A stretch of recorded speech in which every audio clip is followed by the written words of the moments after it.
using my iPhone as a camera on a very short stand, so if you hear any bangs and crashes, you'll know what it is. Thank you for bearing with me. And I think I have to ask you to comment in the bottom, so if you've got any comments, leave them in my bottom. Alright, okay, I won't joke anymore. But I thought I'd start with this. This is an old friend, really. I'm involved in theatre and production in the United Kingdom. And I had this book, I bought this book a while ago, and I've always liked the ASMR thing before I knew what it was. Books and paper and things like that have always been very kind of, I don't know, it's always felt quite nice. I'm moving it over here so you can get a good, I think we're supposed to do left and right, aren't we? I'm not one for the taps so much, but I thought I'd show you this, and I thought we might read a little bit out of it, because this will relax you, and if you don't understand Shakespeare, it'll definitely relax you. So I bought this, oh gosh, a few years ago. It cost me £20. There you go. I don't know what that is in dollars, although I think at the moment it's getting much better. Oh yes, the way the pound's going. But don't worry about any of that. We're here to talk about this book. And, oh, here we go. Here's the front page. The Complete Works of Shakespeare. And the reason I wanted to show you this, manufactured in Great Britain. This is kind of unusual. And the reason I paid £20 for it, there's a picture of old Bill there, William Shakespeare. And this is the frontispiece, as they say, I think. All very glorious and marvellous. And then over here, this is the interesting part, because it's dedicated to Sir Henry Irving. Henry Irving was the very first actor to be knighted. So he's very special. He was an actor manager, and he died around the end of the 1800s.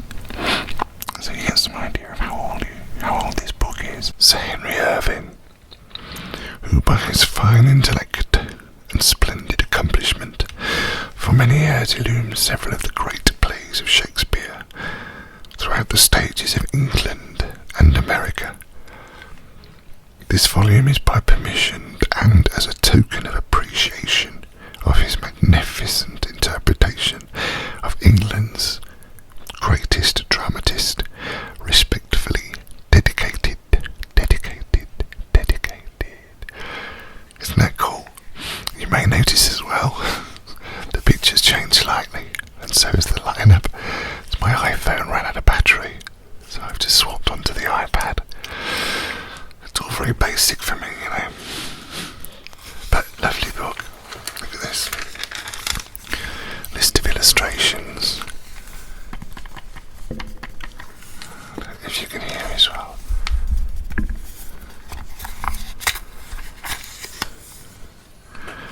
And I think it's probably worth looking at one or two of the illustrations. Coloured pictures. And there's also quite interesting in the foreword by Henry Irving. I might well read you a little bit of this, although as you can see it's pretty dense. There's quite a lot of it, and I'm still not sure with this ASMR channel how long my videos can be. I think I have to kind of get it approved by YouTube, I think. I haven't quite got that far yet. But it's a lovely book, isn't it? Very thin paper as well. Quite a relaxing sound. So I'll skip a little bit of this.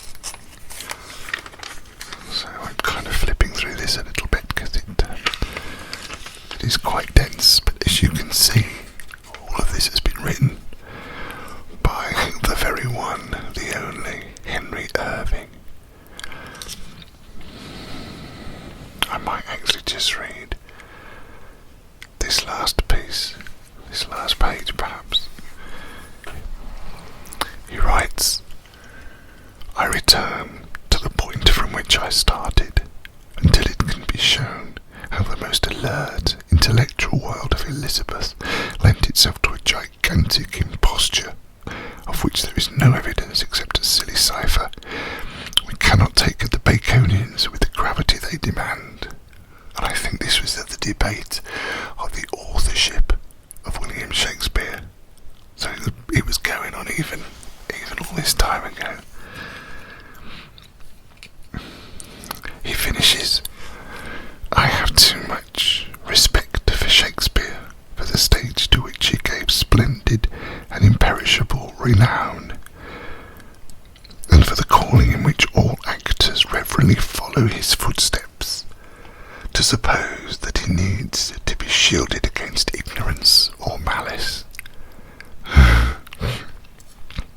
Says Sir Henry Irving, obviously knew which side he was on. There's a big debate fairly recently between those who said Shakespeare couldn't have written all of his works and those that argue he could. I think there's probably a bit of snobbery involved as well, because Shakespeare wasn't a great Oxbridge scholar. He didn't go to university, and a lot of university people don't believe that he could have succeeded. I think he could, and I also think he did. And in fact, just to prove a point, here we go. This is on my writing desk wall. Here's the old boy himself there. Personal appearance, William Shakespeare. I think I got this from... Yeah, I had a performance at the the Shakespeare Memorial Theatre in Stratford-upon-Avon. And I wrote a version of Shakespeare's Henry V, and someone gave me this as a present. Bless him. We'll have a look at some more pictures in a moment in the book, although of course the fact is that not many people know what he looked like. There's only been a couple of paintings found, and they think it's Shakespeare, but they're not too sure. Let's put Bill over there for a minute. Just have a few more. Look at that. How fantastic is that? Lady Benson playing Miranda in The Tempest. Obviously not a coloured one. I'm not sure when that dates from.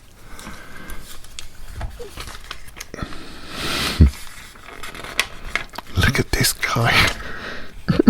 Caliban. This is Frank R. Benson playing Caliban in The Tempest. Looks like that boy knew a thing or two about makeup. You wouldn't want to wake up to that on a stormy night, would you? Act 5, Scene 1. And of course, as you can see, it kicks off with The Tempest. And this is the book again. So it cost me £20 when I bought it a few years ago. And I'm just going to see if I can flick through. Oops. There's little things I've marked for study and stuff. This is 12th Night, something I was doing with 12th Night. Look at that guy here. It's got to be Falstaff, hasn't it? Yes. Played by the late Sir H.B. Tree. That would be Henry Beerbohm Tree. Beerbohm Tree. Oh, sorry about that, just crashed me. I'm just, as I've mentioned already, I'm very new at this ASMR thing, and I'm experimenting with bits and bobs of equipment. And I managed to get a fairly low-priced tripod to put the iPad on, but I keep bashing it. I'll get better. If you think it's worth me carrying on doing these, I've already had a comment which I was very excited about, so thank you for that. And as I mentioned at the start, please let me know what you think. Leave comments. I think I'm supposed to ask you to subscribe as well. So subscribers would be nice, wouldn't it? Look at that as well. Guess her, Mrs. Peach, and of course Ellen Terry. Famously, I think the aunt of Sir John Gielgud. I think Ellen Terry was John Gielgud's auntie. I think so. I'll check that fact. news on ASMR Classic. But she's really going there, isn't she? Letter for letter, but at the name of Page and Ford differs. Merry Wives of Windsor. I saw it at the Stratford-upon-Avon in Warwickshire a few years ago. The guy who played Jean Bergerac was playing Mr. Ford, I think. That's good. And there's Falstaff again. There are some glorious coloured pictures as well. Viola.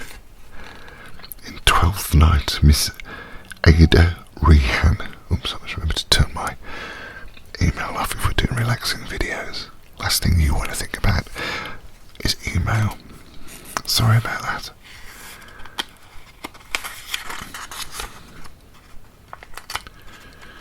And here's on the other side. Oh, there we are. Look. Hero. Wow. Oops, in Much Ado About Nothing, Miss Fay Davis.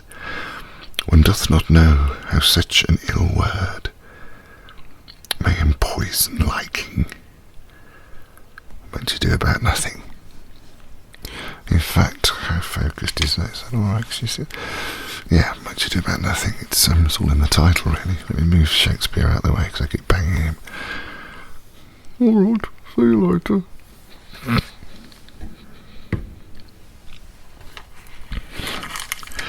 Okay, here we come to some of the coloured plates now. And this is, as it says, the church scene, Much Ado About Nothing, where Claudio says, "You seem to me as Dian in her orb, as chaste as is the bud ere it be blown." Act 4, Scene 1. Fantastic illustration.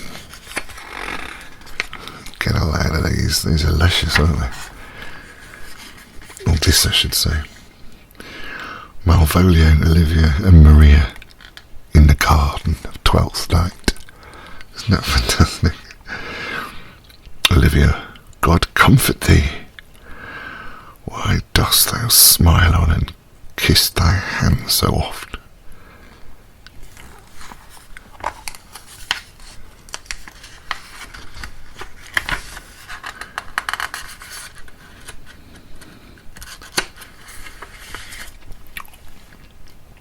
Here we go. From Twelfth Night again. Another great coloured plate.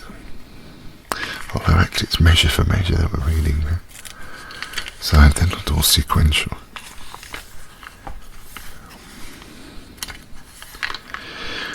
A Midsummer Night's Dream, which is full of fairies and pucks and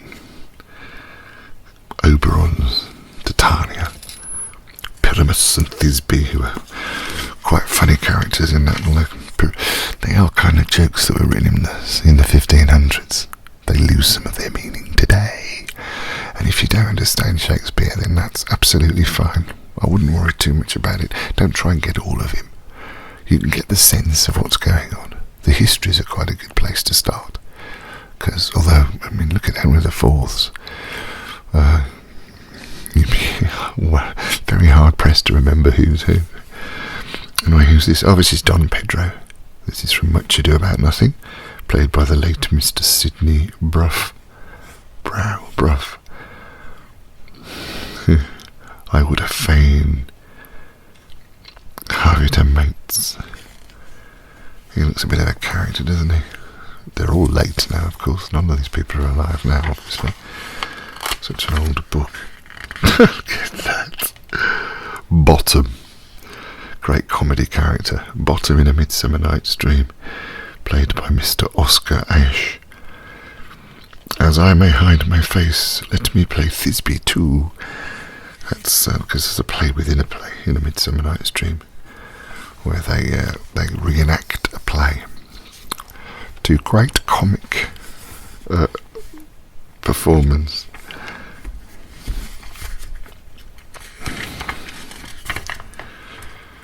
How are we doing for time? 12 minutes. As I say, I'm not sure how it works. I think I'm only allowed 10 minutes, so I'll probably just leave you with this for now, and I'll see if I can get this video up. Look at that, isn't that lovely? Titania, and a bottom. That's also from A Midsummer's Night Dream. Titania, sleep thou, and I will wind thee in my arms. Fairies, be gone, and be always away. So I hope you've quite liked looking at this book. I might come back to it later on, but as I say, I'm not sure about how long these videos are allowed to last. If you'd like more, please do let me know, because otherwise I won't bother. And I think you can comment in the comments box below this video. And I think if you subscribe, there should be a link below. But again, I'm not quite sure because I'm new at it all. Good stuff. So thank you. Thank you for your time. Thank you for watching. Thank you for being you. And I'll see you next time. Adieu, adieu. Remember.